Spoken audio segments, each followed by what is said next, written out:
법화경 방편품에서 부처님께서는 이렇게 말씀하셨습니다. 사리부리여, 나는 방편의 힘으로 갖가지 비유와 언어로서 설하노니 이 법은 마음으로 헤아려 할 수 있는 것이 아니니라. 오직 여러 부처님만이 이를 능히 아느니라. 이 말씀은 진리란 논리나 개념으로 전달되는 것이 아니라 마음에서 마음으로 스며드는 것임을 가르쳐 주십니다. 그리하여 부처님께서는 2600년 전 영축선 법회에서 깊고 오묘한 진리를 7가지 아름다운 이야기로 풀어 들려주셨습니다. 그런데 문득 이런 생각이 드실 때가 있으시지요. 불경은 왜 이리 어렵고 부처님의 가르침은 왜 내 삶에 와닿지 않는 것일까요? 절에 다녀도 마음이 편안해지지 않고 기도를 해도 무엇을 어떻게 해야 할지 막막하기만 한 것일까요?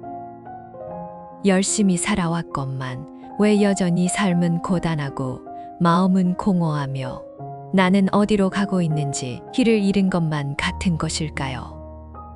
밤이면 밤마다 지난 일들이 떠올라 잠을 설치고 내일이 두려워 가슴이 먹먹해지는 것은 왜일까요? 이것은 당신만의 고민이 아닙니다. 2600년 전 부처님 앞에 앉아있던 수천 명의 제자들도 똑같은 고민을 안고 있었습니다. 그래서 부처님께서는 어려운 교리 대신 이야기를 들려주셨습니다. 불타는 집에서 아이들을 구해내는 아버지의 이야기, 잃어버린 아들을 20년 넘게 찾아 헤매는 늙은 장자의 이야기, 온 산천초목에 고루내리는 비의 이야기, 먼 여행길에 지친 나그네를 위해 만들어진 아름다운 성의 이야기, 자기 옷 속에 보석이 있는 줄 모르고 구걸하던 가난뱅이의 이야기. 이 이야기들은 단순한 옛날 이야기가 아닙니다. 바로 지금 이 순간 당신의 삶을 비추는 거울이요. 당신이 나아갈 길을 밝혀주는 등불입니다. 오늘 밤 이 법문은 단순히 귀로 듣고 흘려버리는 이야기가 아닙니다. 법화경의 7가지 비유는 당신의 삶에 숨겨진 의미를 깨닫게 해주고 고통의 한복판에서도 평화를 찾는 지혜를 선물해 줄 것입니다. 복잡하고 어려운 불교 교리가 아니라 어린아이도 알아들을 수 있는 쉽고 따뜻한 이야기를 통해 우리는 삶의 진정한 목적이 무엇인지, 고통에서 벗어나는 길이 무엇인지, 그리고 내 안에 이미 깨달음의 씨앗이 있다는 놀라운 진실을 발견하게 될 것입니다. 이 밤, 부처님의 자비로운 음성이 당신의 잠재의식 깊은 곳에 스며들어 닫혀있던 지혜의 문을 활짝 열어줄 것입니다. 당신은 이미 충분히 잘 살아오셨습니다. 그 모든 고단함과 눈물의 시간들이 헛되지 않았습니다. 부처님께서는 지금 이 순간에도 당신을 바라보고 계십니다. 불타는 집에서 아이들을 구해내는 아버지처럼, 잃어버린 자식을 찾아 헤매는 장자처럼 부처님께서는 단 한순간도 당신을 잊은 적이 없으십니다. 오늘 밤 이 법문을 듣는 것만으로도 당신은 이미 부처님의 품 안에 안겨 있는 것입니다. 염려하지 마십시오. 두려워하지 마십시오. 부처님의 지혜와 자비가 당신의 모든 어둠을 환히 밝혀줄 것입니다. 이 법문이 마음에 와닿으신다면 구독 버튼을 살짝 눌러주시고 댓글에 나무묘법 연화경 한마디 남겨주시면 함께 공덕을 쌓아갑니다.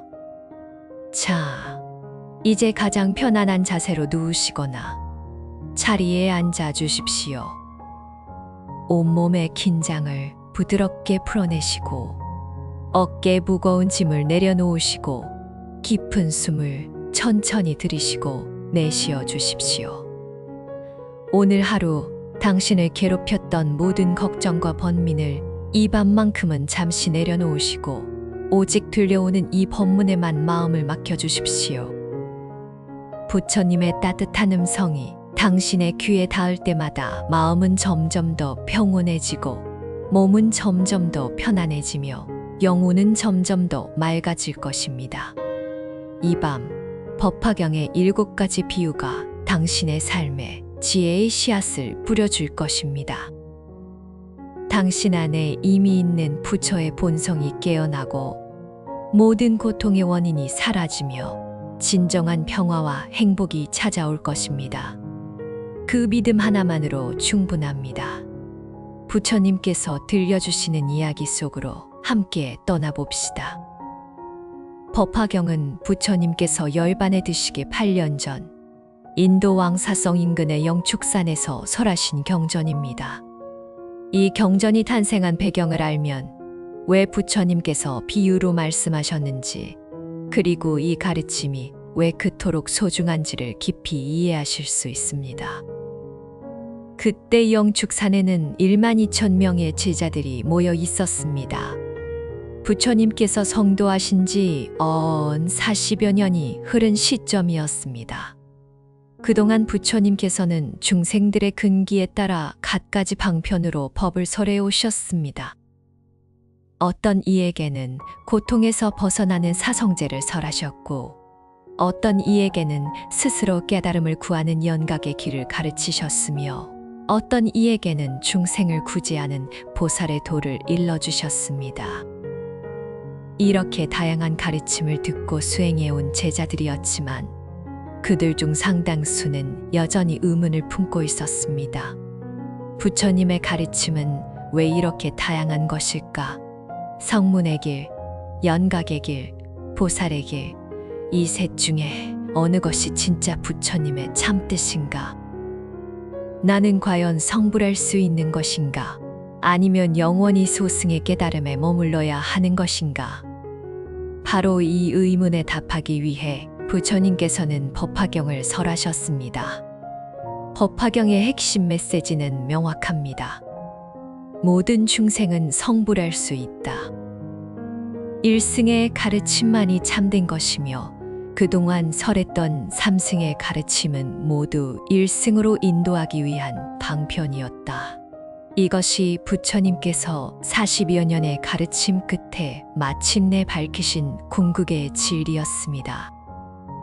그러나 이 진리는 너무나 깊고 오묘하여 말로 설명하기 어려웠습니다. 부처님께서 직접 말씀하셨듯이 이 법은 마음으로 헤아려 알 수 있는 것이 아니니라. 진리란 개념이나 논리로 전달되는 것이 아니기 때문입니다. 그래서 부처님께서는 비유를 택하셨습니다.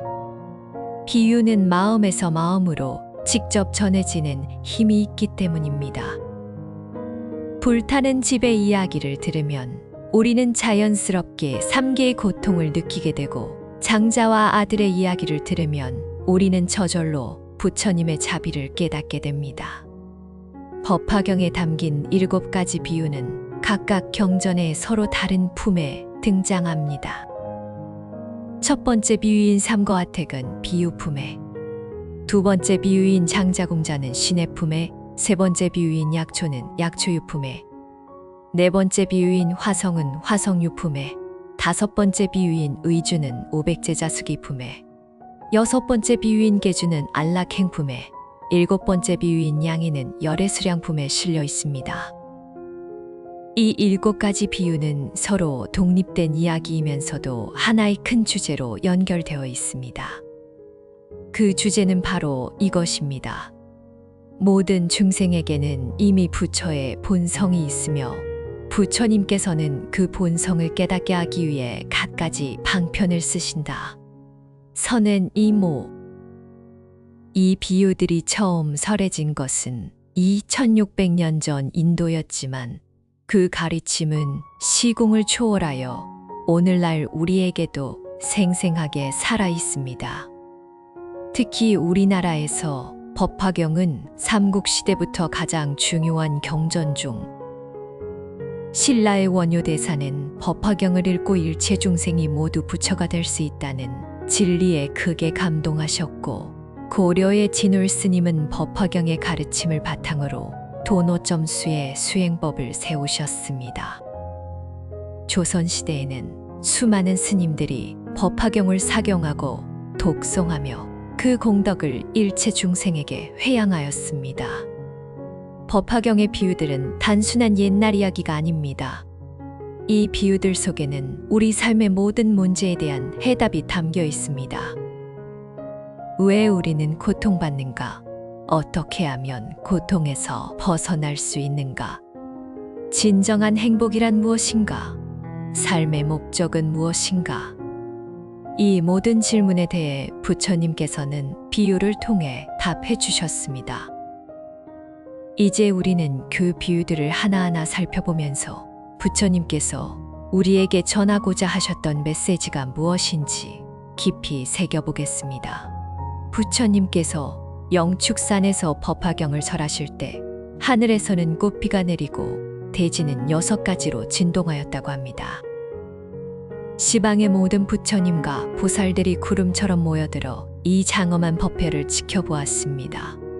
왜냐하면 법화경은 부처님께서 이 세상에 오신 참된 이유를 밝히는 경전이기 때문입니다. 부처님께서 직접 말씀하셨습니다. 사리부리여, 열애가 세상에 출현하는 것은 오직 일대사인연 때문이니라. 무엇이 일대사인연인가? 중생으로 하여금 부처의 지견을 열어 정정하게 하기 위함이며, 중생으로 하여금 부처의 지견을 보이기 위함이며, 중생으로 하여금 부처의 지견을 깨닫게 하기 위함이며, 중생으로 하여금 부처의 지견에 들어가게 하기 위함이니라. 이것이 바로 계시오입이라 불리는 법화경의 핵심 가르침입니다. 부처님께서 이 세상에 오신 이유는 오직 하나, 모든 중생으로 하여금 자기 안에 있는 부처의 본성을 깨닫게 하기 위함입니다. 그러나 이 진리는 너무나 깊고 오묘하여 함부로 설할 수 없었습니다. 그래서 부처님께서는 40여 년 동안 중생들의 근기에 맞추어 갖가지 방편으로 가르치셨고, 마침내 때가 무르익었을 때 법화경을 통해 참된 뜻을 밝히셨습니다.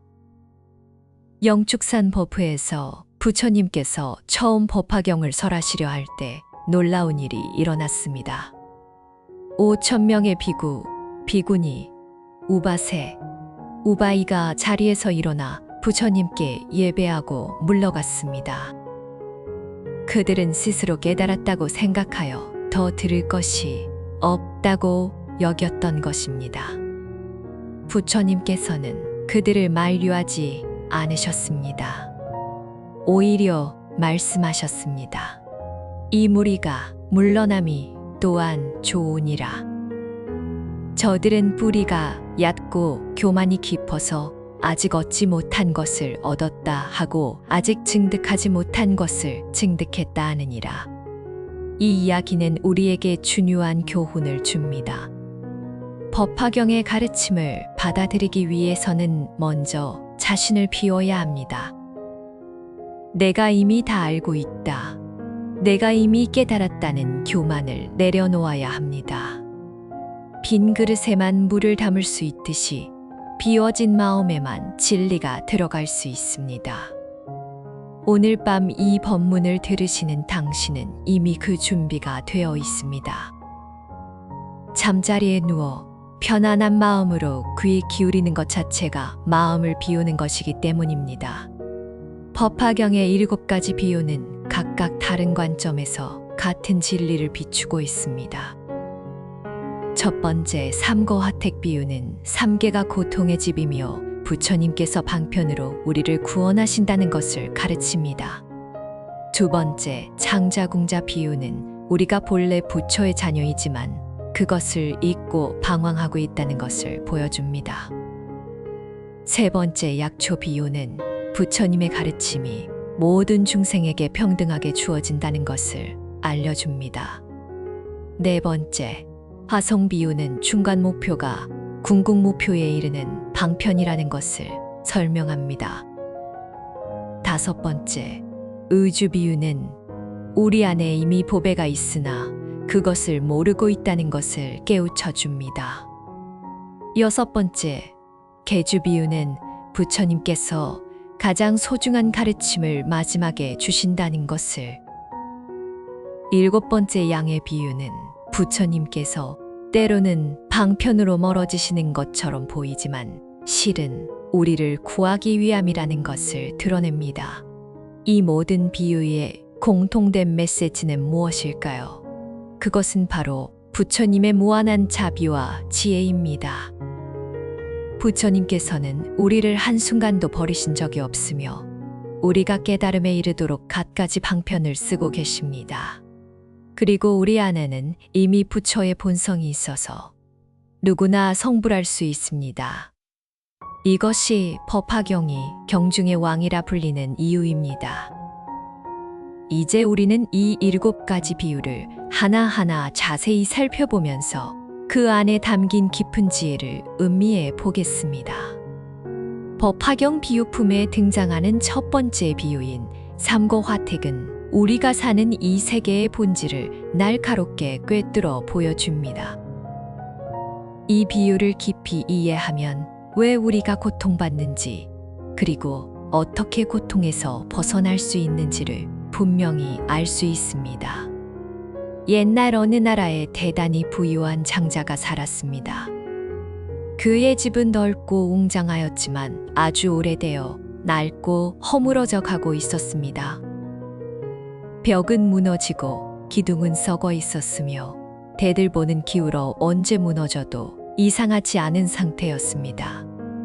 집안에는 수백 명의 사람들이 살고 있었고 장자의 자녀들도 그 안에서 놀고 있었습니다. 장자에게는 20명 혹은 30명의 자녀가 있었다고 합니다. 어느 날 갑자기 이 낡은 집의 사방에서 동시에 불이 붙었습니다. 불길은 순식간에 번져 집 전체를 삼킬 기세였습니다. 장자는 밖에 있다가 이 광경을 보고 크게 놀랐습니다. 불타는 집안에 자기 자녀들이 있었기 때문입니다. 장자는 급히 생각했습니다. 내가 힘이 세고 발이 튼튼하니 아이들을 하나씩 안아서 대나 책상을 태워 문 밖으로 던져내보낼까. 그러나 다시 생각해보니 이 집은 문이 하나뿐이고 게다가 좁았습니다. 아이들은 어리고 철이 없어서 집안에서 뛰어노느라 정신이 없었습니다. 불이 났다는 것도 모르고 불에 타서 아플 것이라는 것도 모르고 서로 밀치며 장난을 치고 있었습니다. 장자는 아이들에게 소리쳤습니다. 얘들아, 빨리 나와라. 집에 불이 났다. 이대로 있으면 불에 타 죽게 된다. 그러나 아이들은 아버지의 말을 듣지 않았습니다. 불이 난다는 것이 무엇인지, 집이란 무엇인지, 다 죽는다는 것이 어떤 것인지 알지 못했기 때문입니다. 그저 이리저리 뛰어다니며 가끔 아버지를 바라볼 뿐이었습니다. 장자는 다시 생각했습니다. 이 집은 이미 큰 불에 타고 있으니 나와 자식들이 빨리 나가지 않으면 반드시 불에 타서 해를 입게 되리라. 이제 마땅히 방편을 써서 아이들로 하여금 이 재난을 벗어나게 해야겠다. 장자는 아이들이 평소 갖가지 진기한 장난감을 좋아한다는 것을 알고 있었습니다. 그래서 아이들에게 말했습니다. 얘들아, 너희가 평소 갖고 싶어 하던 것들이 있지. 양이 끄는 수레, 사슴이 끄는 수레, 소가 끄는 수레. 이런 진기하고 아름다운 장난감들이 지금 문 밖에 있단다. 어서 빨리 이 불타는 집에서 나와라. 너희가 원하는 대로 이것들을 모두 주마. 아이들은 아버지의 말을 듣고 서로 밀치며 다투어 문 밖으로 뛰쳐나왔습니다. 장자는 아이들이 불타는 집에서 벗어나 내거리의 빈터에 앉아 더 이상 장애가 없는 것을 보고 마음이 편안해졌습니다. 그때 아이들이 아버지에게 말했습니다. 아버지, 아까 약속하신 장난감들, 양이 끄는 수레와 사슴이 끄는 수레와 소가 끄는 수레를 주세요. 그런데 장자는 양의 수레도 사슴의 수레도 소의 수레도 주지 않았습니다. 대신 모든 자녀들에게 똑같이 흰 소가 끄는 크고 아름다운 수레를 주었습니다. 이 수레는 높고 넓어서 갖가지 보배로 장식되어 있었습니다. 난간이 둘러있고 사면에 방울이 달려 있으며 그 위에 일산을 펼쳐 덮고 진기한 구슬들로 엮어 꾸몄습니다. 화환과 영락이 드리워 있고 부드러운 방석과 붉은 베개가 놓여 있으며 흰 소가 끌었는데 그 소는 살이 찌고 힘이 좋아 걸음걸이가 아름다웠습니다. 또 많은 시종들이 앞뒤로 호위하며 따랐습니다. 부처님께서는 이 비유를 설하신 뒤 사리불에게 물으셨습니다. 사리불이여, 그대의 생각은 어떠한가? 이 장자가 자식들에게 처음에는 삼거를 약속하고 나중에 똑같이 대거를 준 것이 거짓말이 되겠는가? 사리불이 대답했습니다. 아닙니다. 세존이시여, 이 장자가 능히 아이들로 하여금 불타는 집을 벗어나 목숨을 보정케 한 것만으로도 거짓이 아닙니다. 하물며 방편을 써서 그들에게 대거를 준 것이야말로 더욱 거짓이 아닙니다. 왜 그렇습니까? 만약 이 장자가 한 대의 작은 수레도 주지 않았더라도 거짓말이 아닙니다. 왜냐하면 장자는 먼저 이렇게 생각했기 때문입니다. 나는 방편으로 아이들을 벗어나게 하리라. 이런 까닭의 거짓말이 아닙니다. 하물며 장자는 자기의 재물이 무량하여 모든 자식들을 다 대거로서 이롭게 하고자 하였으니 더욱 거짓이 아닙니다. 부처님께서 말씀하셨습니다. 좋다, 좋다. 사리불이여, 그대의 말이 옳도다. 사리불이여, 열애도 또한 이와 같으니라. 열애는 일체 중생의 아버지이시니라. 모든 두려움과 고뇌와 근심과 무명의 어둠을 모두 영원히 없애셨고 무량한 지견과 힘과 두려움 없음을 구족하시어 큰 신통력과 지연력이 있으시며 방편과 지혜 바라미를 구족하셨느니라. 대자대비하시어 쉬거나 실직냄이 없이 항상 선한 것을 구하시어 일체를 이롭게 하시느니라. 이 비유에서 불타는 낡은 집은 삼계를 가리킵니다. 삼계란 욥계, 색계, 무색계로서 우리 중생이 윤회하는 세계 전체를 말합니다. 이 세계는 겉으로 보기에는 화려하고 즐거운 것처럼 보이지만 실은 늙음과 병듦과 죽음의 불길에 항상 타고 있습니다. 우리는 마치 불타는 집에서 노는 어린아이처럼 이 세계의 쾌락에 빠져 있어서 고통이 다가오는 것을 알지 못합니다. 장자는 부처님을 가리킵니다. 부처님께서는 우리가 삼계의 고통 속에서 허우적거리는 것을 보시고 갖가지 방편으로 우리를 구원하고자 하십니다. 삼승의 가르침, 즉 성문승, 연각승, 보살승은 양의 수레, 사슴의 수레. 부처님께서는 중생들의 근기에 따라 서로 다른 가르침을 설하셨지만 그것은 모두 우리를 삼계의 불집에서 벗어나게 하기 위한 방편이었습니다. 그리고 우리가 삼계를 벗어나면 부처님께서는 똑같이 일승의 가르침, 즉 대배 국어를 주십니다. 일승이란 모든 중생이 성불할 수 있다는 가르침입니다. 이 비유는 우리에게 무엇을 가르쳐 줍니까? 첫째, 이 세계는 고통의 세계라는 것입니다. 우리가 즐겁다고 느끼는 것들도 실은 고통으로 바뀝니다. 젊음은 늙음으로 바뀌고 건강은 병으로 바뀌며 만남은 이별로 끝납니다. 이것이 삼계의 진실입니다. 둘째, 부처님께서는 방편으로 우리를 구원하신다는 것입니다. 우리의 근기에 맞추어 알아들을 수 있는 말씀으로 가르치시고 감당할 수 있는 수행법을 주십니다. 셋째, 부처님의 궁극적 목적은 모든 중생을 성불케 하는 것입니다. 삼승은 방편이고 일승만이 진실입니다. 이제 두 번째 비유인 장자공자의 이야기를 살펴보겠습니다. 이 비유는 신의 품에 나오는데 사리불과 가섭 등 대제자들이 부처님께 수기를 받은 뒤 스스로 이 비유를 말한 것입니다. 옛날 어떤 사람이 아직 어린 나이에 아버지를 떠나 다른 나라로 갔습니다. 그는 오랜 세월 동안 타향을 떠돌며 살았는데 그 세월이 10년, 20년 혹은 50년이었습니다. 그는 점점 나이가 들어갔고 가난하고 궁핍해져서 사방으로 의식을 구하며 떠돌아다녔습니다. 그러다가 점점 고향 쪽으로 향하게 되었습니다.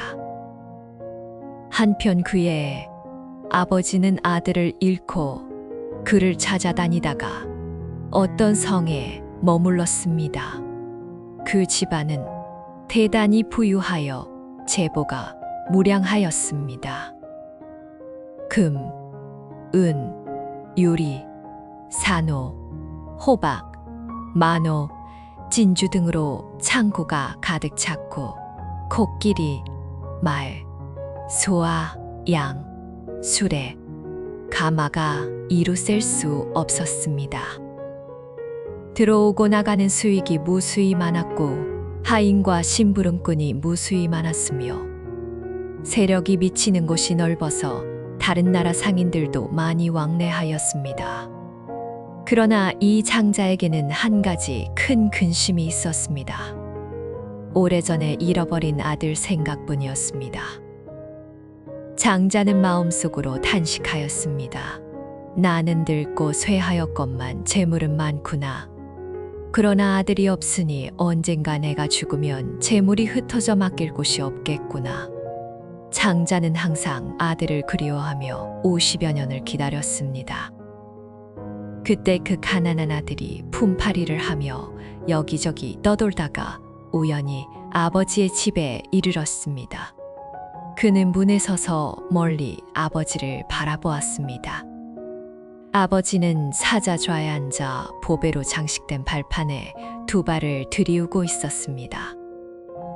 바라문과 장자들이 공경히 둘러앉아 있었고 진주영락으로 몸을 장엄하고 있었습니다. 시중 드는 자들이 좌우에서 부채를 붙이고 있었고 보배로 만든 일산이 높이 위에 덮여 있었습니다. 갖가지 화환이 드리워 있고 향수가 땅에 뿌려져 있었으며 명화가 흩뿌려져 있고 보배가 즐비하게 늘어서 있어서 들어오고 나가는 것이 위험이 있었습니다. 가난한 아들은 이것을 보고 겁이 났습니다. 이 사람은 왕이거나 왕의 버금가는 사람일 것이다. 이곳은 내가 품팔이할 곳이 아니다. 차라리 가난한 마을로 가서 일해야겠다. 만약 여기 오래 머물면 혹시 억지로 일을 시킬지도 모른다. 이렇게 생각하고는 빨리 달아났습니다. 한 섬마리. 그런데 그때 장자는 사자좌에 앉아 있다가 멀리서 아들을 보고 곧바로 알아보았습니다. 마음속으로 크게 기뻐하며 생각하였습니다. 나의 재물과 창고를 맡길 곳이 생겼구나. 내가 항상 이 아들을 생각하였으나 만날 길이 없었는데 갑자기 스스로 와주었으니 내 소원을 풀었구나. 나는 늙었지만 오히려 탐하고 아끼는 마음이 있거늘 하물며 아들을 어찌하겠는가. 즉시 사람을 시켜 빨리 뒤쫓아 데려오게 하였습니다. 사자가 빨리 달려가 아들을 붙들었습니다. 가난한 아들은 놀라 큰 소리로 원망하였습니다. 나는 범한 것이 없는데 왜 나를 잡는가? 사자가 더욱 빨리 붙들어 억지로 데려가려 하자 가난한 아들은 생각하였습니다. 죄가 없는데 잡혔으니 반드시 죽임을 당하리라. 그는 더욱 두려워하여 혼절하여 땅에 쓰러졌습니다. 아버지가 멀리서 이것을 보고 사자에게 말하였습니다. 이 사람은 필요 없다. 억지로 데려오지 말고 찬물을 뿌려 깨운 뒤에 그냥 가게 두어라. 왜냐하면 아버지는 아들이 마음이 비루하고 자기가 천하다고 생각하며 자기의 높은 신분과 큰 재물에 놀란다는 것을 알았기 때문입니다. 그래서 방편을 쓰기로 하고 일단 아들을 놓아주었습니다. 그 뒤 장자는 비밀리에 두 사람을 아들에게 보냈습니다. 그 두 사람은 형색이 초라하고 위험 없는 자들이었습니다. 그들이 가난한 아들에게 말하였습니다. 여기 일할 곳이 있는데 품삯을 배로 주겠습니다. 가난한 아들이 그를 따라왔습니다. 장자는 아들에게 똥을 치우는 일을 시켰습니다. 장자는 때때로 창문으로 아들을 바라보았습니다. 아들의 모습은 비루하고 더럽고 때가 묻어 지저분하였습니다.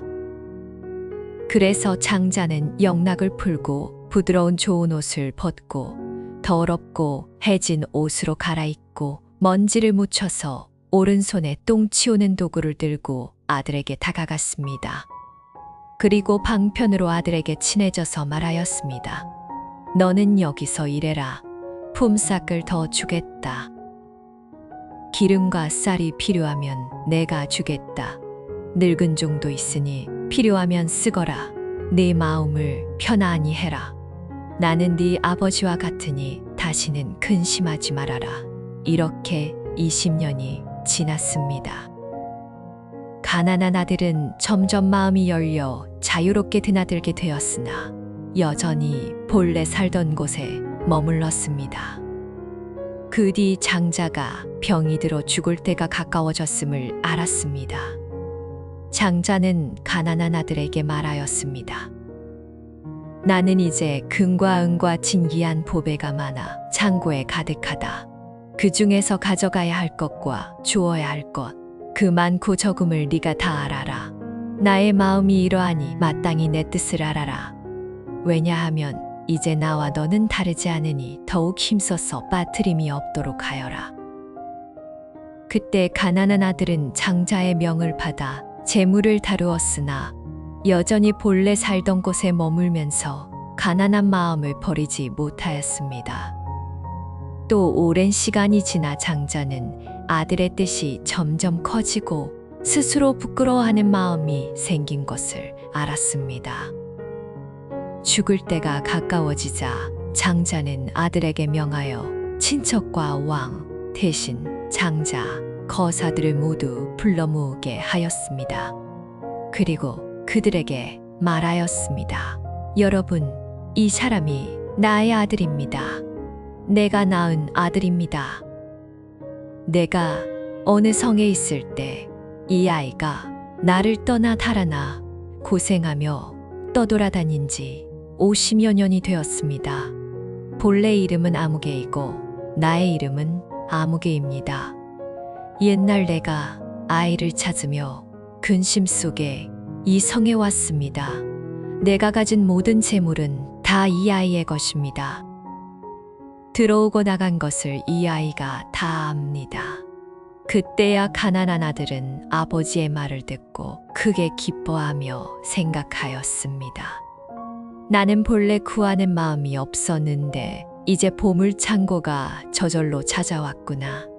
부처님의 대제자들은 이 비유를 말한 뒤 세존이시여, 그 장자는 곧 열애이시고 저희는 모두 부처님의 자녀와 같사옵니다. 열애께서는 항상 저희가 불자라고 말씀하셨습니다. 세존이시여, 저희는 삼고로 인하여 생사 가운데서 많은 고뇌를 받았사옵니다. 어리석고 미혹하여 소승의 법만을 좋아하였습니다. 오늘 세존께서 저희로 하여금 나쁜 견해의 분열을 치우게 하셨습니다. 저희가 부지런히 정진하여 열반을 얻었사옵니다. 열반을 얻고 나서 기쁜 마음을 갖기를 이것으로 족하다고 하였습니다. 그러나 세존께서는 미리 저희 마음이 사소한 것을 탐착하는 줄 아시고 그냥 내버려 두시어 말씀하지 않으시고 때를 기다리셨다가 저희 안에 열애의 직연이라는 무량한 보배가 있음을 말씀하셨습니다. 이 비유가 우리에게 주는 가르침은 무엇일까요? 첫째, 우리는 모두 부처님의 자녀라는 것입니다. 우리 안에는 이미 부처의 본성이 있으나 그것을 잊고 살고 있습니다. 마치 장자의 아들이 아버지를 잊고 가난하게 떠돌듯이 우리는 자기 안의 보물을 모르고 고통 속에서 방황합니다. 둘째, 부처님께서는 우리의 근기에 맞추어 점차적으로 가르치신다는 것입니다. 갑자기 너는 내 아들이다 라고 하면 우리가 감당하지 못할 것이기에 먼저 번뇌의 분뇨를 치우는 수행을 시키시고 점차 마음을 열어 마침내 진리를 깨닫게 하십니다. 셋째, 부처님의 궁극적 뜻은 우리 모두를 성불케 하는 것이라는 점입니다.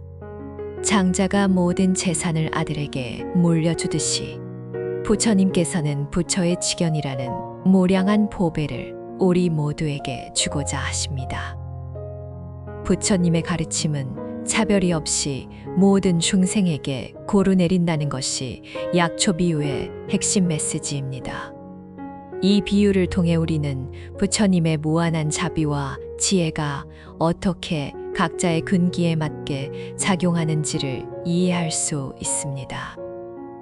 부처님께서 가섭에게 말씀하셨습니다. 가섭이여, 비유하면 삼천 대천 세계의 산과 강, 계곡과 땅에 나고 자라는 풀과 나무와 숲과 갖가지 약초들이 있느니라. 그 이름과 빛깔이 갖가지로 같지 않은데 짙은 구름이 온 세계에 두루 퍼지면서 동시에 비를 내리느니라. 그 비는 일시에 두루 내려서 풀과 나무와 숲과 모든 약초들, 작은 뿌리, 작은 줄기, 작은 가지, 작은 잎인 것, 중간 뿌리, 중간 줄기, 중간 가지, 중간 잎인 것, 큰 뿌리, 큰 줄기, 큰 가지, 큰 잎인 것, 그리고 각각의 큰 나무와 작은 나무의 상중하에 따라 제각기 그 분수대로 받느니라. 한 구름에 비가 내리되 그 종류와 본성에 따라 각각 다르게 자라나서 꽃이 피고 열매를 맺느니라.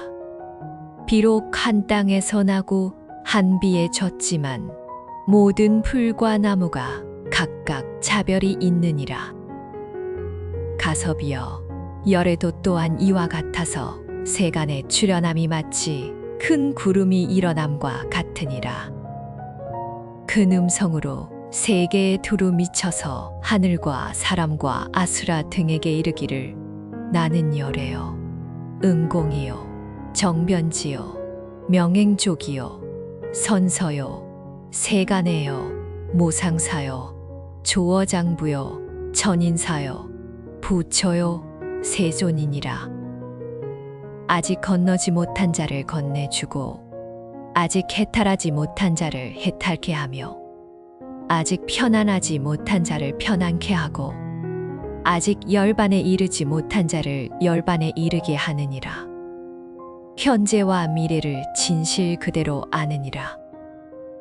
나는 일체를 아는 자요, 일체를 보는 자요, 도를 아는 자요, 도를 여는 자요, 도를 설하는 자이니라.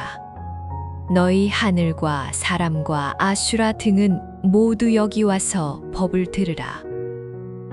그때 무수 천만억 종류의 중생이 부처님께 와서 법을 들으니 열애는 그때 중생의 근기가 이근인지 둥근인지 정진하는지 게으른지를 관찰하시어 그 감당할 바에 따라 갖가지로 무량하게 법을 설하시느니라. 중생이 듣고 모두 기뻐하여 현세에서 이익을 얻고 미래에 이로움을 얻느니라. 이 비유가 우리에게 전하는 첫 번째 가르침은 부처님의 가르침이 평등하다는 것입니다. 구름에서 내리는 비는 풀이든 나무든 작은 것이든 큰 것이든 차별 없이 고루 적십니다. 마찬가지로 부처님의 법은 누구에게나 똑같이 내립니다. 지혜로운 사람이든 어리석은 사람이든 수행을 많이 한 사람이든 이제 막 시작한 사람이든 부처님께서는 모두에게 진리의 비를 내려주십니다. 그러나 두 번째 가르침은 비가 하나이지만 받아들이는 것은 각자의 그릇에 따라 다르다는 점입니다. 작은 풀은 작은 물을 받아 작게 자라고 큰 나무는 큰 물을 받아 크게 자랍니다. 이것은 부처님의 차별이 아니라 중생의 근기 차이입니다. 같은 법문을 듣더라도 어떤 사람은 깊이 깨닫고 어떤 사람은 얕게 이해합니다. 그러나 중요한 것은 각자의 그릇에 맞게 받았다면 모두 이익을 얻는다는 점입니다. 세 번째 가르침은 부처님께서 중생의 근기를 살펴서 알맞게 설법하신다는 것입니다. 같은 진리를 말씀하시더라도 듣는 이의 수준에 맞추어 깊이와 방식을 달리 하십니다. 이것이 방편의 지혜입니다.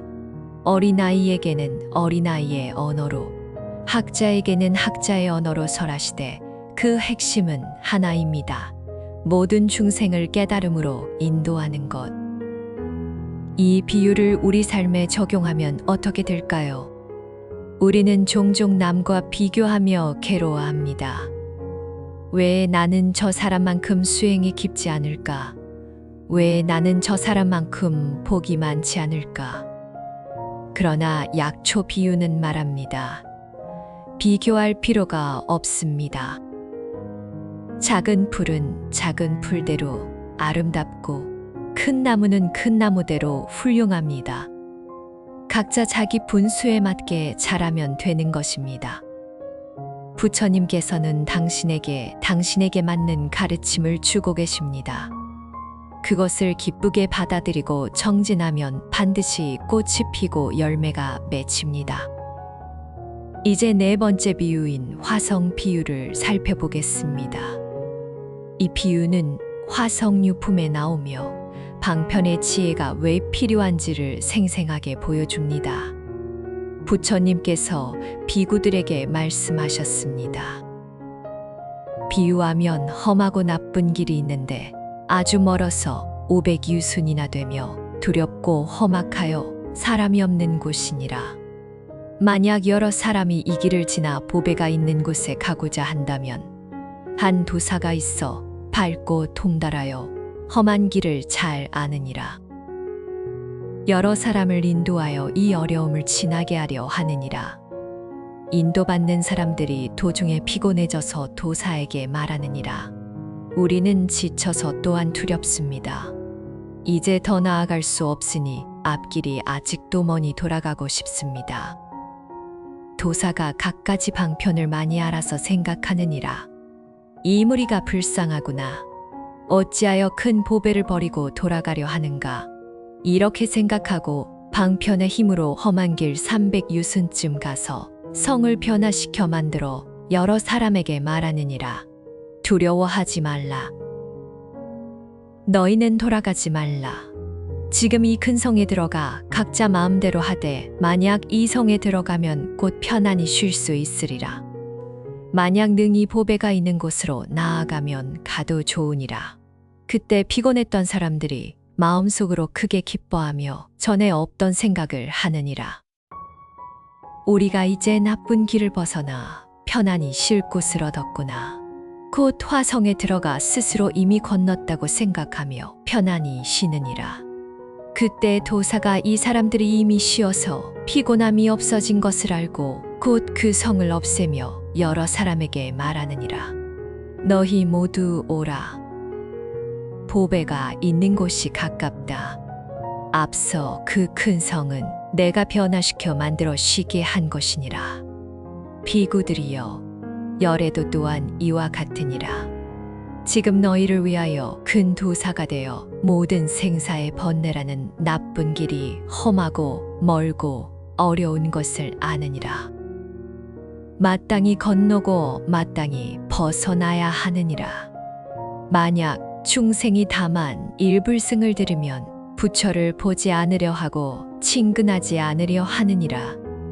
부처의 도는 길고 멀어 오래 부지런히 정진해야 비로소 이룰 수 있다고 생각하느니라. 부처가 이 마음이 고백하고 저열한 것을 알고 방편의 힘으로 중간에서 쉬게 하려고 두 열반을 설하느니라. 만약 중생이 두 곳에 머물면 열에는 그때 곧 말씀하시느니라. 너희의 할 일이 아직 끝나지 않았다. 너희가 머무는 곳이 법의 처에 가까우니라. 마땅히 알라. 이 열반은 열애가 방편으로 설한 것이니 그 방편의 힘으로 나누어 삼승을 설한 것이니라. 화성 비유가 우리에게 주는 가르침은 무엇일까요? 첫째, 깨달음의 길은 멀고 험하다는 것입니다. 무량겁 동안 쌓아온 번뇌와 업장을 소멸하고 부처가 되는 것은 쉬운 일이 아닙니다. 그 길을 가다가 지치고 낙심하여 포기하고 싶을 때가 있습니다. 이것은 자연스러운 일입니다. 둘째, 부처님께서는 우리가 쉬어갈 곳을 만들어 주셨다는 것입니다. 화성, 즉 환상의 성은 성문이나 연각이 증득하는 열반을 가리킵니다. 이것은 궁극의 목적지는 아니지만 거기까지 도달하면 일단 고통에서 벗어나 쉴 수 있습니다. 부처님께서는 우리가 한 번에 끝까지 갈 수 없다는 것을 아시고 중간 목표를 주셨습니다. 셋째, 중간 목표에 머물지 말고 더 나아가야 한다는 것입니다. 화성에서 쉬는 것은 좋지만 거기에 안주하면 안 됩니다. 진정한 보배, 즉 부처의 깨달음은 아직 앞에 있기 때문입니다. 소승의 열반에 만족하지 말고 대승의 보리로 나아가야 합니다. 이 비유를 우리 삶에 적용하면 우리는 중간 목표의 중요성을 알 수 있습니다. 당장 성불할 수 없다고 낙심하지 마십시오. 먼저 일상의 번뇌를 줄이고 마음의 평화를 얻는 것부터 시작하십시오. 그것이 화성입니다. 거기서 힘을 회복한 뒤에 더 높은 목표를 향해 나아가면 됩니다. 부처님께서는 우리의 한계를 아시고 단계별로 인도해 주시고 계십니다. 조급해하지 않아도 됩니다. 한 걸음 한 걸음 나아가면 반드시 목적지에 도착합니다. 법화경의 5번째와 6번째 비유는 우리 안에 이미 깨달음의 씨앗이 있음을 가르쳐 줍니다. 이 비유들을 깊이 이해하면 우리는 밖에서 무엇인가를 구하려는 허망한 노력을 멈추고 자기 안을 들여다보는 지혜를 얻게 됩니다. 500제 자숙의 품에서 부처님께서는 500명의 제자들에게 미래의 성불하리라는 수기를 주셨습니다. 이때 제자들은 기쁨에 넘쳐 스스로 비유를 말씀드렸습니다. 세존이시여, 비유를 들어 말씀하겠습니다. 비유하면 어떤 사람이 친한 벗의 집에 갔다가 술에 취해 누워 잠이 들었습니다. 그때 그 친구가 관청의 일로 다른 나라에 가게 되었는데 가기 전에 무가보주를 그 사람의 옷안에 꿰매어주고 떠났습니다. 그 사람이 술에 취해 누워 있어서 아무것도 알지 못했습니다. 일어난 뒤 다른 나라로 가서 의식을 위하여 힘써 구하고 매우 어려움을 겪었습니다. 조금이라도 얻으면 곧 만족하였습니다. 그 뒤에 친한 벗이 만나게 되어 말하였습니다. 아, 어리석은 사람아, 어찌 의식을 위하여 이렇게까지 하는가? 나는 예전에 너를 편안하게 하고 만족하게 하며 5가지 용락을 마음껏 누리게 하고자 하여 어느 해 어느 달 어느 날에 무가보주를 네 옷안에 꿰매어 주었는데 지금도 있을 것이니 너는 그것을 알지 못하고 힘들게 고생하며 의식을 구하였구나. 어리석기가 심하도다. 너는 이제 그 보배를 가지고 가서 마음대로 바꾸어 항상 부족함이 없게 하라. 제자들은 이 비유를 말한 뒤 고백하였습니다. 부처님도 이와 같사옵니다. 옛날 보살이 되었을 때 저희를 교화하시어 일체지심을 일으키게 하셨으나 저희가 오래지 않아 곧 잊어버리고 알지도 깨닫지도 못하였습니다. 이미 아라한도를 얻고 스스로 멸도했다 하여 생활이 어렵고 조금 얻어도 곧 만족하였습니다. 일체지를 구하는 마음은 있으면서도 놓아버렸습니다. 세종께서 저희 마음이 애착하여 즐기는 바를 아시고 그냥 놓아두시다가 처음에 말씀하지 않으시고 너희들도 일체지에 실제로 들 것이라 하셨습니다.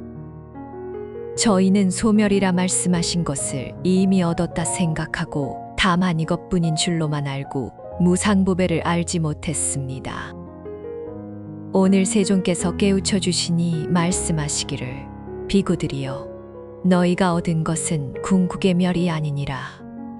내가 오래전부터 너희들로 하여금 불종성을 심게 하였거늘 방편으로 열반을 보였더니 너희는 진실로 멸을 얻었다 하느니라. 이 비유가 우리에게 주는 가르침은 분명합니다. 우리 안에는 이미 무한한 가치를 지닌 보배가 있습니다. 그 보배란 부처의 본성, 불성입니다. 그러나 우리는 그것을 모르고 바깥에서 행복을 찾아 헤맵니다. 재물, 명예, 권력, 쾌락. 이런 것들을 얻으면 행복해질 것이라 생각하고 평생을 바쳐 추구합니다. 그러나 조금 얻어도 만족하지 못하고 더 원하게 됩니다. 왜냐하면 진정한 행복은 바깥에 있지 않기 때문입니다. 부처님께서는 오래전에 우리에게 일체지심, 즉 성불하려는 마음의 씨앗을 심어주셨습니다. 그것이 옷 속에 꿰매어진 보주입니다. 우리는 그것을 잊어버리고 헤매다가 부처님의 말씀을 듣고 비로소 자기 안의 보배를 발견하게 됩니다. 이것이 법화경의 핵심 가르침인 계시오입입니다. 부처님께서는 우리의 불성을 열어 보여주시고 깨닫게 하시어 그 속으로 들어가게 하십니다. 6번째 비유인 계주 비유는 안락행품에 나옵니다. 이 비유는 부처님께서 가장 소중한 가르침을 마지막에 주신다는 것을 암시합니다. 경전에 따르면 옛날 전륜성왕이 여러 나라들을 정복할 때가 있었습니다. 그 왕은 공을 세운 장수들에게 밭과 마을, 성읍과 의복, 각종 장신구를 상으로 주었습니다. 그러나 오직 상투 속에 보배만은 주지 않았습니다. 왜냐하면 그것은 오직 왕만이 소유하는 것으로서 만약 남에게 주면 왕의 권속이 크게 놀랄 것이기 때문입니다. 그러나 마침내 가장 큰 공을 세운 용사가 나타났을 때 왕은 크게 기뻐하여 마침내 상투 속의 명주를 풀러 그에게 주었습니다. 이것은 왕이 가장 소중히 여기던 것으로서 경솔히 남에게 주지 않던 것입니다. 부처님께서 말씀하셨습니다.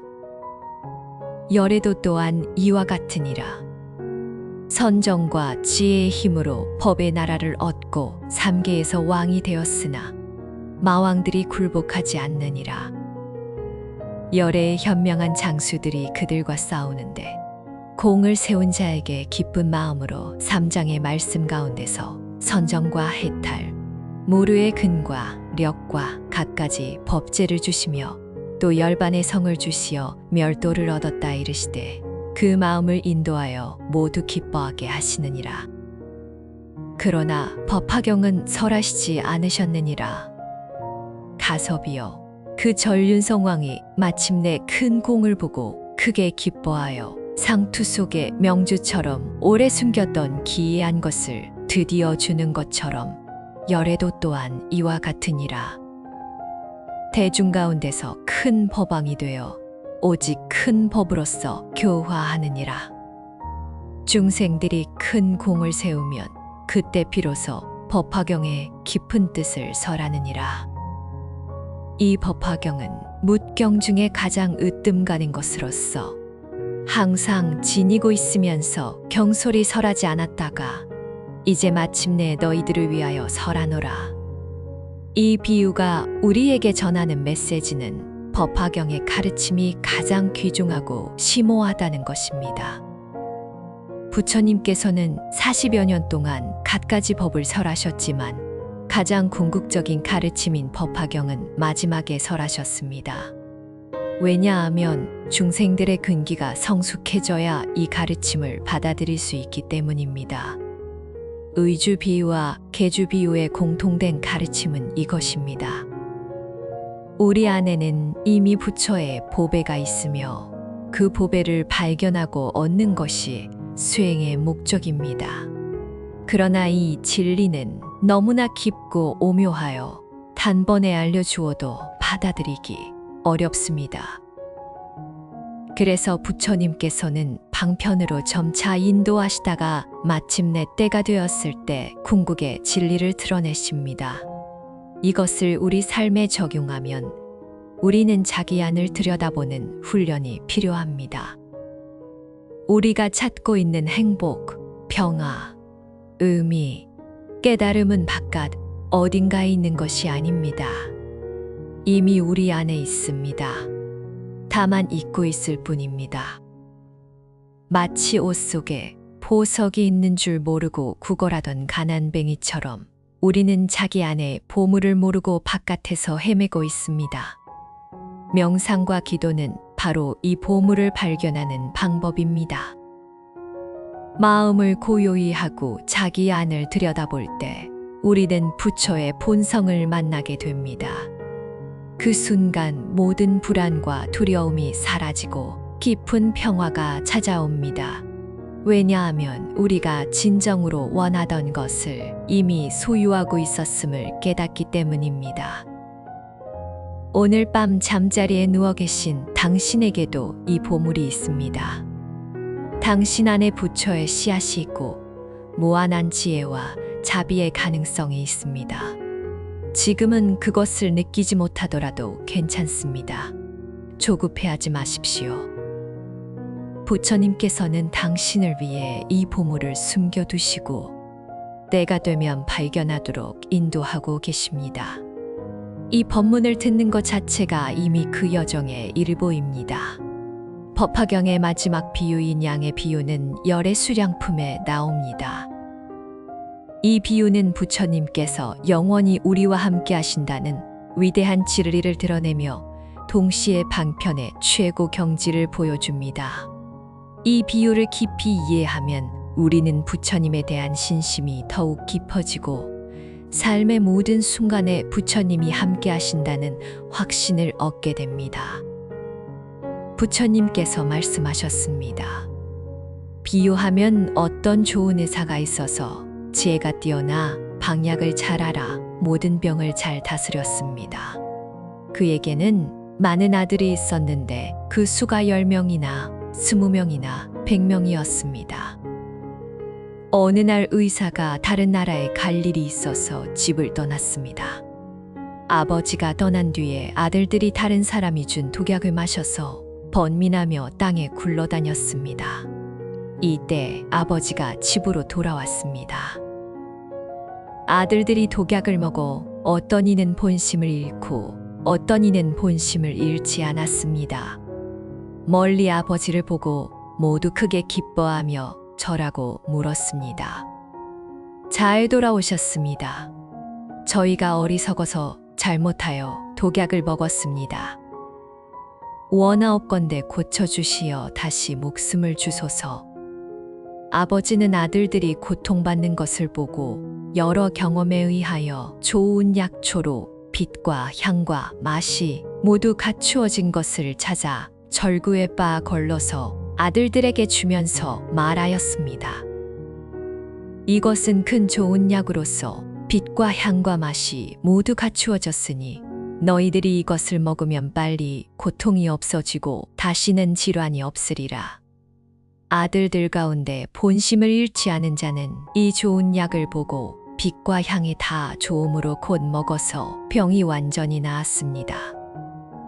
그러나 나머지 아들들은 본심을 잃은 까닭에 아버지가 돌아와서 기뻐하며 병 고쳐주기를 청하면서도 약을 주는데 먹지 않았습니다.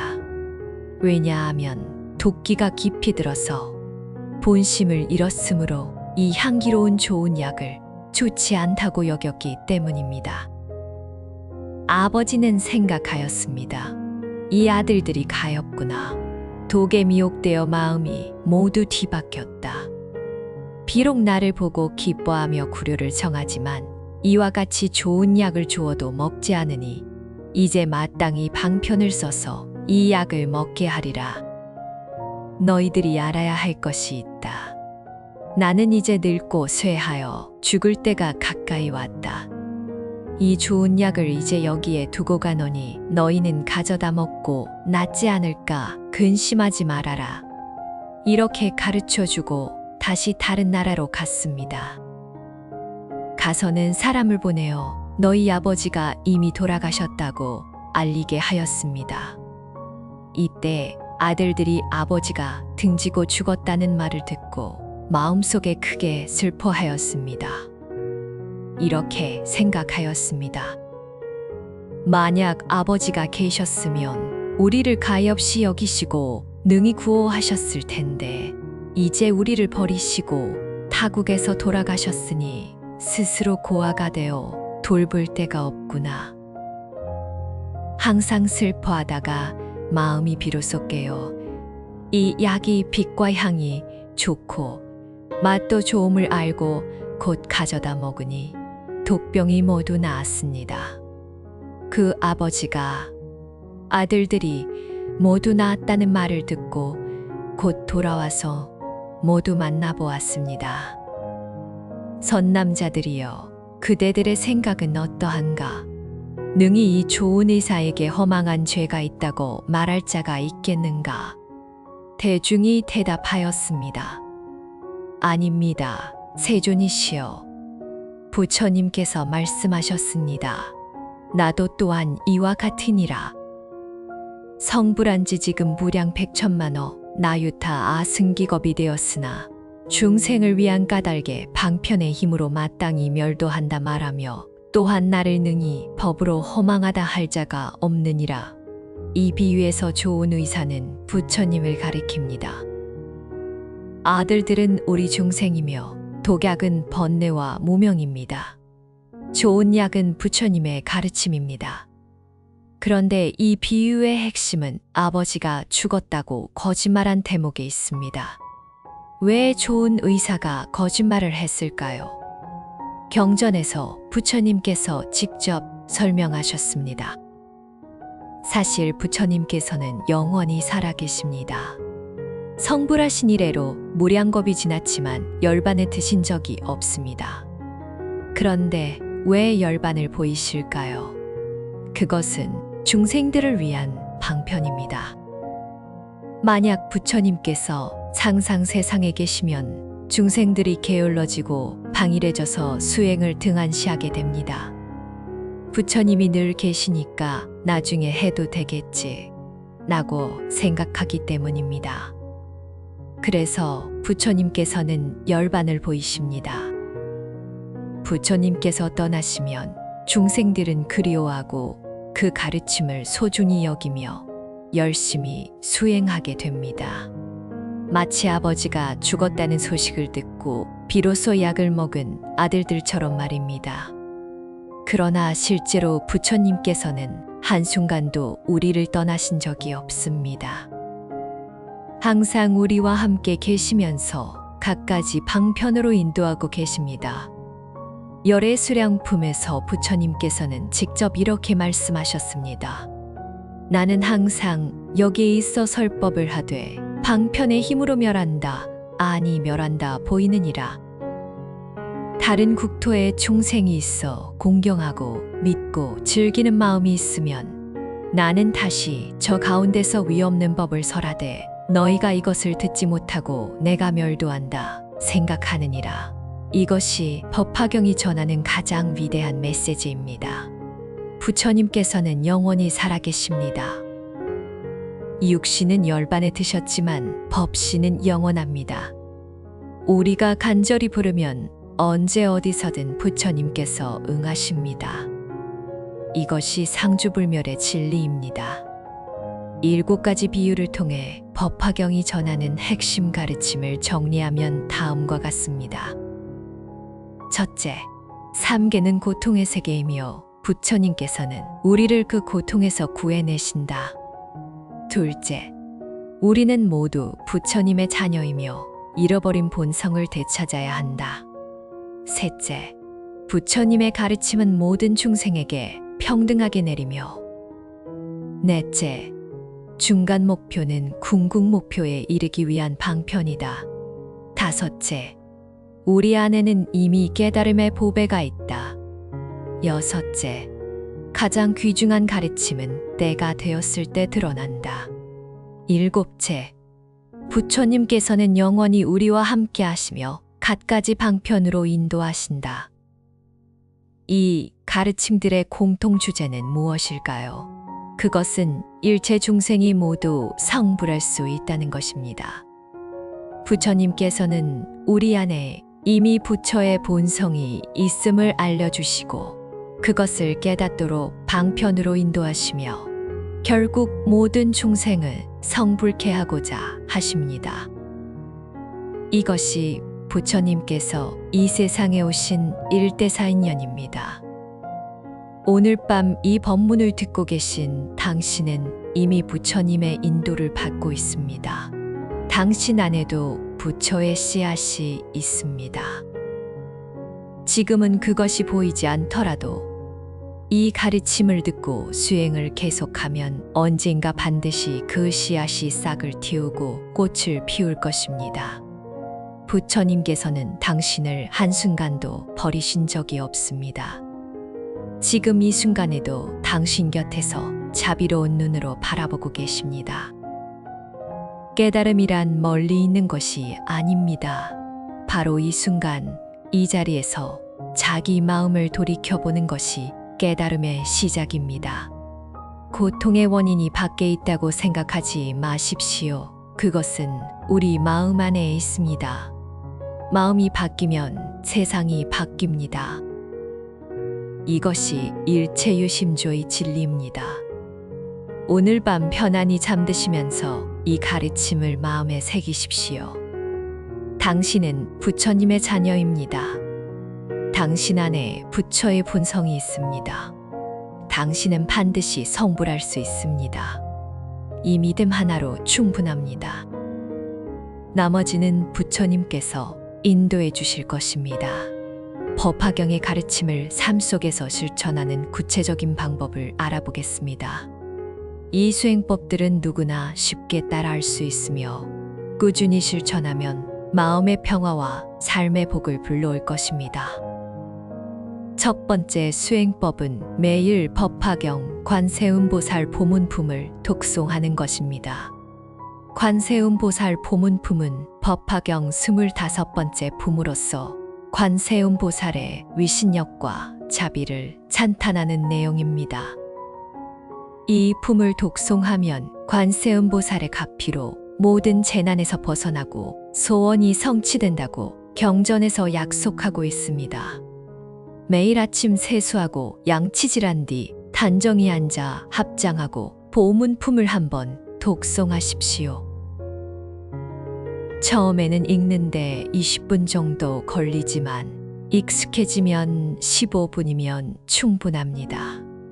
독송하기 전에 먼저 마음을 가다듬고 이렇게 발언하십시오. 관세음보살님, 저는 오늘 지극한 마음으로 보문품을 독송하오니 이 공덕으로 저와 저의 가족 그리고 모든 중생이 번뇌와 고통에서 벗어나 안락을 얻게 하여 주시옵소서. 소원을 이루어 주시고 지혜를 밝혀 주시며 마침내 성불의 길로 인도하여 주시옵소서. 나무대자대비관 세음보살. 독송을 마친 뒤에는 잠시 눈을 감고 고요히 앉아 있으십시오. 성부와 관세음보살님의 자비광명이 온몸을 감싸고 모든 업장이 소멸되며 복과 지혜가 충만해지는 것을 관상하십시오. 이렇게 하루를 시작하면 하루 종일 마음이 평안하고 일이 순조롭게 풀릴 것입니다. 옛날 신라시대에 한 가난한 여인이 있었습니다. 그녀는 매일 새벽에 일어나 관세, 음보, 살보 문품을 독송하였는데 비록 글을 몰라 경전을 읽지 못하고 외워서 읽었습니다. 그녀가 죽은 뒤 마을 사람들이 그녀의 집을 허물었는데 그 땅에서 황금 관세음 보살상이 발견되었습니다. 이것은 그녀의 정성 어린 독송 공덕이 관세음 보살님의 가피를 불러와 만들어진 것이라 전해집니다. 두 번째 수행법은 법화경 사경입니다. 사경이란 경전을 베껴 쓰는 수행을 말합니다. 손으로 직접 경전을 쓰면 글자 하나하나에 마음을 담게 되어 단순히 읽는 것보다 훨씬 깊이 경전의 가르침이 마음에 스며듭니다. 법화경 전체를 사경하기 어려우시면 관세음보살 보문품만 사경하셔도 됩니다. 또는 법화경의 핵심 구절들만 모아서 사경하셔도 좋습니다. 예를 들어 다음과 같은 구절들입니다. 시방불토중 유일승법 무의영무삼 제부처방편설. 이것은 시방불토 중에 오직 일승법만 있고 둘도 셋도 없으니 부처님들이 방편으로 설하신 것이라는 뜻입니다. 제법 종본래 상자정멸상. 이것은 모든 법이 본래부터 항상 스스로 정멸의 모습이라는 뜻입니다. 아상열애시 무유허망. 나는 항상 여기 있으니 허망함이 없다는 뜻입니다. 사경할 때는 먼저 손을 깨끗이 씻고 단정히 앉아 마음을 가라앉힌 뒤 시작하십시오. 사경 전에 이렇게 부처님, 저는 지금부터 법화경을 사경하오니 이 공덕으로 저의 업장이 소멸되고 지혜가 밝아지며 일체 중생이 성불의 길로 나아가게 하여 주시옵소서. 나무묘법 연화경. 글자 하나를 쓸 때마다 그 의미를 생각하며 정성껏 쓰십시오. 급하게 많이 쓰려 하지 말고 한 글자 한 글자에 온 마음을 담으십시오. 사경을 마치면 합장하고 회양 발언을 드리십시오. 이 사경 공덕을 일체 중생에게 회양하오니 모든 중생이 함께 성불하여 지옵소서. 조선시대의 한 선비가 어머니를 위해 법화경 전체를 3년에 걸쳐 사경하였습니다.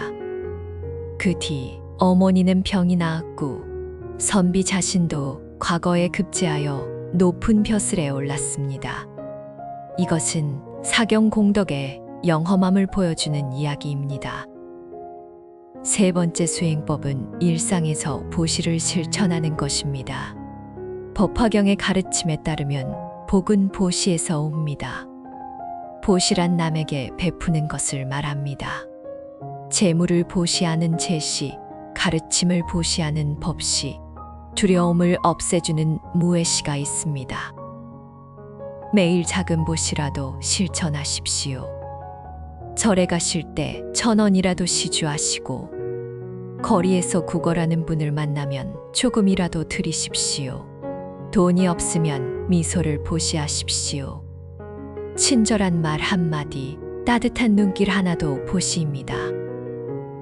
보시할 때는 마음이 중요합니다. 아까워하면서 억지로 주면 공덕이 줄어듭니다.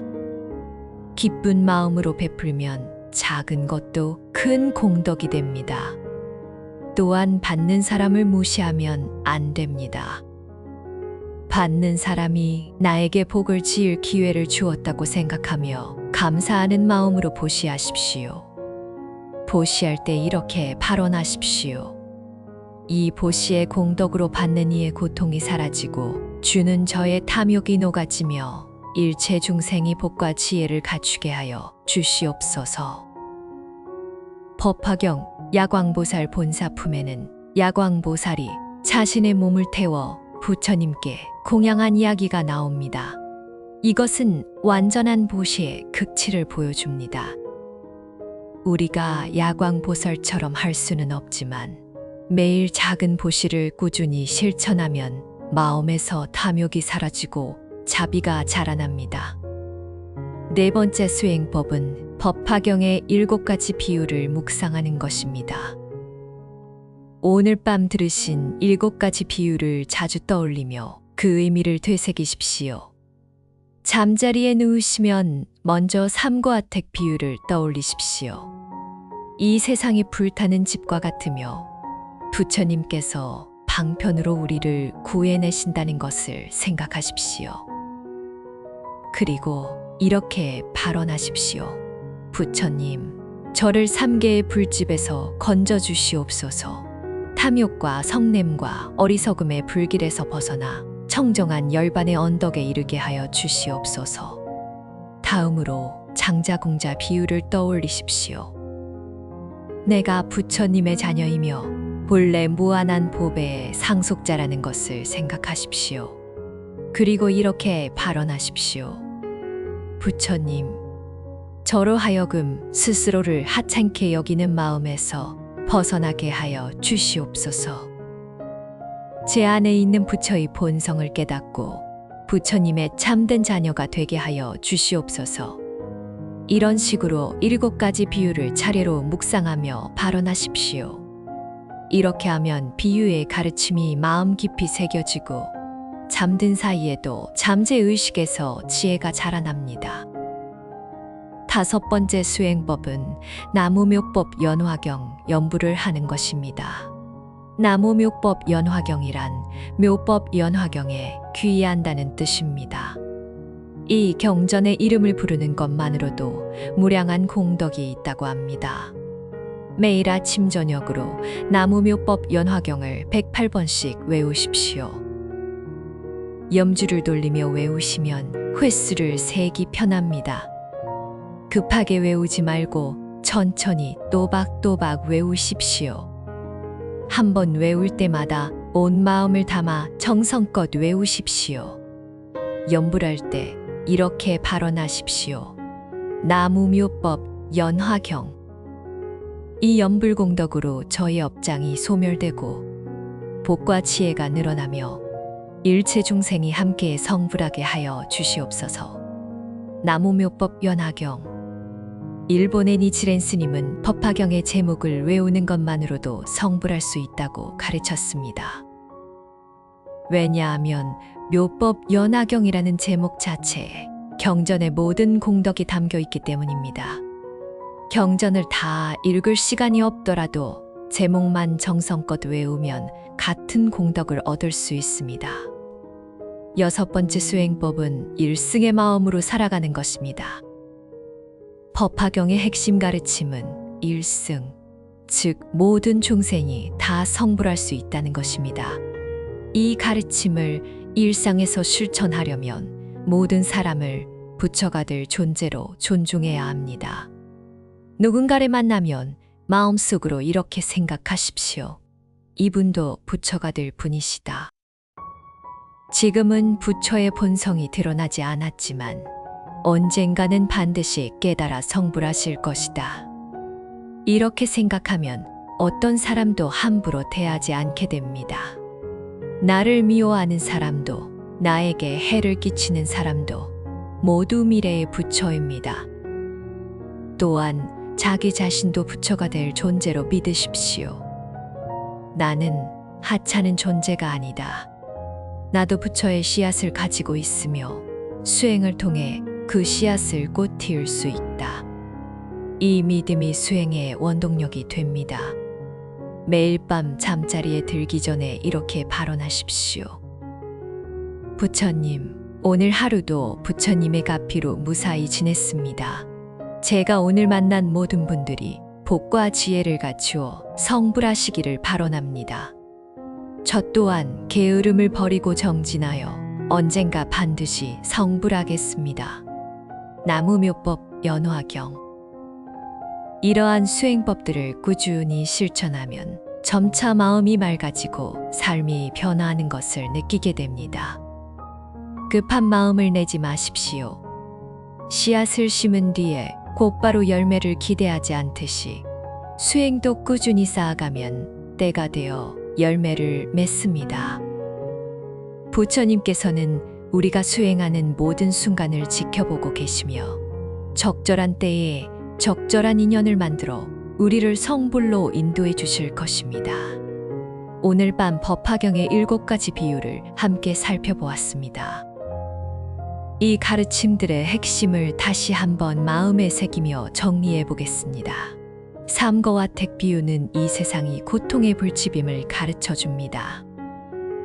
우리는 쾌락에 빠져 고통이 다가오는 것을 모르고 있지만 부처님께서는 방편으로 우리를 구해내시고 마침내 일승의 대고를 주십니다. 장자궁자 비유는 우리가 본래 부처님의 자녀임을 일깨워 줍니다.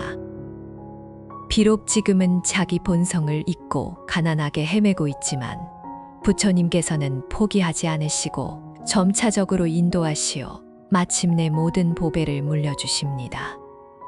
약초 비유는 부처님의 가르침이 평등하게 내림을 보여줍니다. 같은 비가 모든 조목에 고루 내리듯 부처님의 법은 모든 중생에게 차별 없이 주어지며 각자의 근기에 따라 이익을 얻습니다. 화성 비유는 중간 목표의 중요성을 알려줍니다. 궁극의 목표에 이르기까지 지치지 않도록 부처님께서는 중간에 쉬어갈 곳을 만들어 주시되 거기에 안주하지 말고 더 나아가라 격려하십니다. 의주 비유와 계주 비유는 우리 안에 이미 보배가 있음을 깨우쳐 줍니다. 우리는 자기 안의 불성을 모르고 바깥에서 행복을 찾아 헤매지만 부처님의 말씀을 듣고 비로소 자기 안의 무한한 보배를 발견하게 됩니다. 양의 비유는 부처님께서 영원히 함께 하심을 확신시켜 줍니다. 육신은 열반에 드셨지만 법신은 영원하시오. 간절히 부르면 언제 어디서든 응하시고 갖가지 방편으로 우리를 인도하십니다.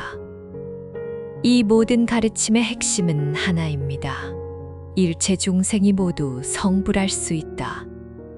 당신도 성불할 수 있습니다. 당신 안에 이미 부처의 씨앗이 있습니다. 부처님께서는 당신을 한순간도 버리신 적이 없으며 지금 이 순간에도 당신을 바라보며 성불로 인도하고 계십니다. 이제 함께 발언드리겠습니다. 원하옵건대 이 법문을 들으시는 모든 불자님들께서 법화경의 가르침을 깊이 깨달아 삶의 지혜를 얻으시기를 발언합니다.